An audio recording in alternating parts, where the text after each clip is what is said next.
Hello everyone, কেমন আছো তোমরা সবাই? আশা করি সবাই খুব ভালো আছো। তো আজকে ছিল আমাদের মেরিদের বাড়ি নারায়ণ পুজো, তাই সকাল সকাল রেডি হয়ে আমি আর সুখী এখন চলে যাচ্ছি মেরিদের বাড়ি। আর বেশ কিছুদিন ধরেই লক্ষ্য করছিলাম স্কুটির হর্নটা কাজ করছিল না, তাই যাওয়ার আগে স্কুটিটা সার্ভিস সেন্টারে দিয়ে যাই।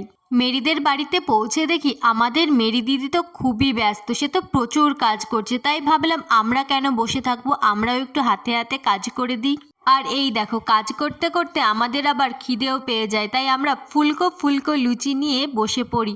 আর এদিকে আমাদের খাওয়ার তদারকি করছিল জেঠিমা, মানে মেরির মা। আর আমার লুচি খেতে এতটাই ভালো লাগে, এখন এই লুচিগুলো দেখে আমার আবার জিভে জল চলে আসছে। এখানে এই লুচিগুলো আমি সুখীকে দেখাচ্ছিলাম আর বলছিলাম, দেখ দেখ, আমি বেলেছি বলেই লুচিগুলো এত সুন্দর ফুলেছে। আমাদের এইসব করতে করতেই ঠাকুরমশাই চলে আসেন পুজো করতে, আর তার কিছুক্ষণ পরেই চলে আসেন আমাদের মুন দিদি। অনেক দিন পর আমাদের দুই বান্ধবীর দেখা হয়েছে, তো আমরা দুজনেই তো হ্যাপি হ্যাপি হ্যাপি। আর এই দেখো, আমরা সবাই খাওয়া দাওয়া আর গল্প করতে এতটাই ব্যস্ত ছিলাম যে আমরা ভুলেই গেছিলাম আমরা একটা পুজো বাড়িতে এসেছি, আর সেখানে এসে পুজোটাও একটু দেখতে হয়।